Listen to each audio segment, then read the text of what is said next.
for lesson 5. Lesson 4, you're on. Here's lesson 4. All right. In the preparation, you'll notice at the bottom on this lesson, we're asking you to capture, if possible, some of the input that the students give us, because Anna Marie and I would like to use that to possibly inform some of lesson 5. So whatever we can get is great. There's a moment where if you do it on the whiteboard or whatever, and then you take a tally, and then there's also some worksheets. If you can capture that, if you take a picture with your phone, you can text it to me or email it to me. And then the worksheets, if those are used, can be returned to the cabinet, and we'll grab those. We'll take what we can get. And that it's on the front of the lesson in the preparation. It's also in the lesson, so when you get there, hopefully it'll trigger you to say, hey, could you capture this information? So this lesson is one of 2 on stress. The first one is really talking about stress. What is it? What are stressors? What's the stress response? Some activities for the kids. And then lesson 5 is managing stress. So we'll start off as usual asking them for feedback about last month's lesson. And unfortunately, we were supposed to get feedback from you guys about last month.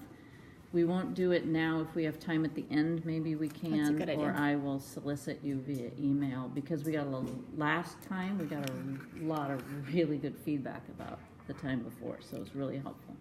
So you're going to start off by getting thoughts from the class on last month's lesson, collaboration, us, and teamwork. And then the transition here, if you want, is, last time we talked about working in teams, and a lot of students noted that sometimes working in teams can be very stressful. And so for the next 2 lessons, we're going to talk about stress, introduce what it is and how it works. And then next month we'll talk about some ways to manage stress. So then you can display, can we actually just have the PowerPoint and not the lesson up? Would that work? Mm-hmm. And we can see the slides. Super, okay. All right. So you can start with this, which is she experiencing stress? Oh. And ask the class what they think about that. What do they think stress is? Can they define it? How do they view stress? Is it good? Is it bad? You can ask them what happens to you when you experience stress. So you're starting to get them thinking about what it is. Okay. So, Yeah. are we supposed to have any discussions here, or these are just? Yeah, you're soliciting, and you can have discussions if it works. Like just flow with the question, right? Yeah. If a certain question just triggers a lot of conversation, then you've got your discussion. Yeah. You can maybe skip one of the other questions. Yeah. I guess in general, I would say that the idea is to follow their lead as much as you can within the confines of what you have to work with, right? Yeah. You have 45 minutes, you have a set of material, but to the extent that they are interested in a conversation and you can follow it, I would, right? Right, then the next part is defining stress. And there are a couple of definitions here because, next slide. Next slide. There's a couple of definitions here because what we found in when we were, I say research like we're some stress experts. Hi, my name's Amy Dalzell. You are now, Amy. I have a degree in math and I poked around on the internet, but we'll call it research. Okay? But generally, what we found was there's really more than one definition. There's a lot of definitions, and it really depends on what's going on and then the individual and who you're talking to, what context it is. So we thought it'd be interesting to just go ahead and stick with that. And so here's a few. A state of mental or emotional strain or tension resulting from or in anticipation of adverse or very demanding circumstances. That anticipation, I think, is important, right? A lot of stress actually occurs in anticipation of, prior to something happening. And then whether that event was actually stressful or not may or may not happen, right? When something you care about is at stake, this is actually Kelly McGonigal's definition, your body's response to anything that disrupts your normal life and routines. That one's very vague, right? To me, something that could be disruptive could be joyful. I don't know. So this is a moment to give them some definition, but it has, hey Joel, doesn't have to be exactly one specific thing. If you want to add, there's a note here at the bottom, if you want to add one way for them to think about stress is a roller coaster. And if you're observing people riding a roller coaster, you might, this is the same event happening for everybody, right?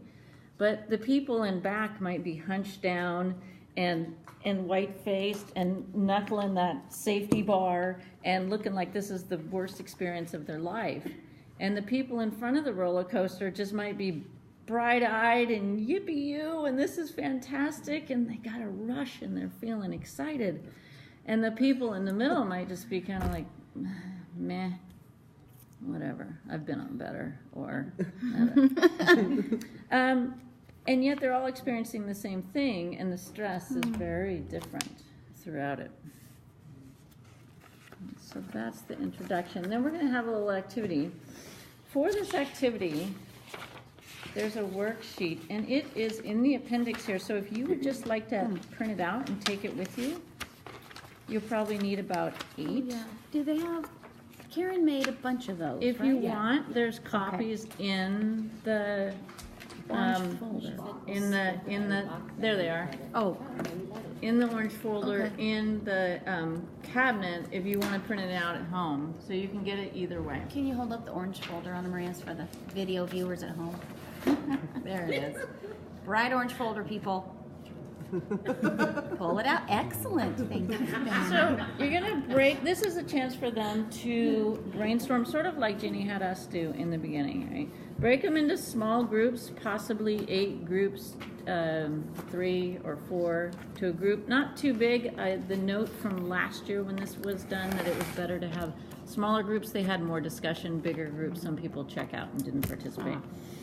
So you want to hand out the worksheet to each group, and then you're gonna assign them a topic.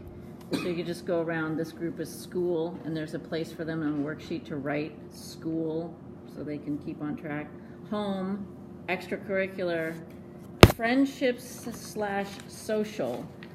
This used to just say friendships, and one of the comments from last year was that the girls had an awful lot to say about that, and the boys had almost nothing to say about that. So we wanted to expand it just a little bit. The boys are like, yeah, my buds are awesome, whatever, no stress there. Potentially. So we wanted to expand it to social, sort of think about any social interactions.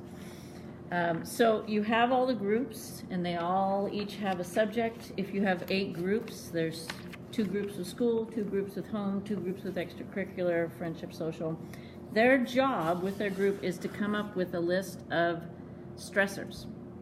And there's some instructions on the worksheet. Now, these could be things that they find stress them in particular, or it could be things they observe with their peers. Maybe a home situation might be a divorce, and they notice their friend is going through a lot of stress with this. They could note that. So it could be a personal experience or something they've noted.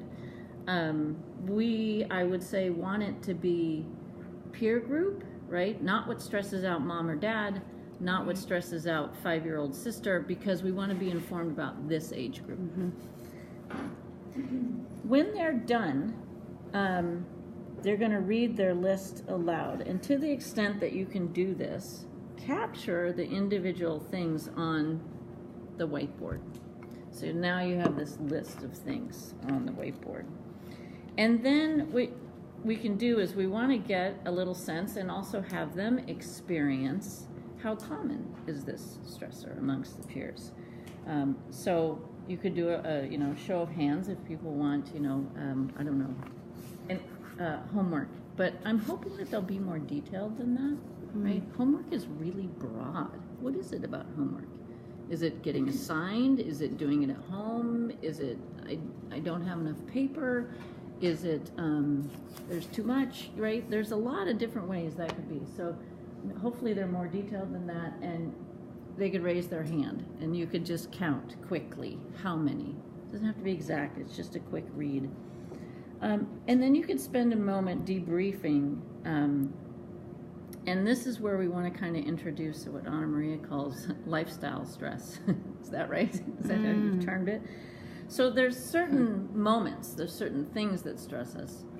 Sometimes those stress is a result of one moment may not be too stressful, but then something else piles on top of that, and then something else happens at the same time. So there's multiple things going on, and that's when we hit our stress point, right? So has anyone found that one thing or two things might not stress you out?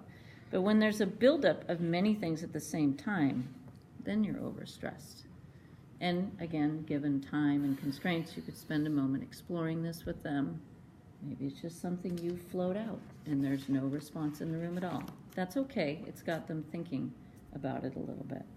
Yeah, now just quickly, so for example, I was in the grocery store the other day, and I guess rushing around, and an older man in line behind me says, "Remember, if you forgot something, you're doing too much."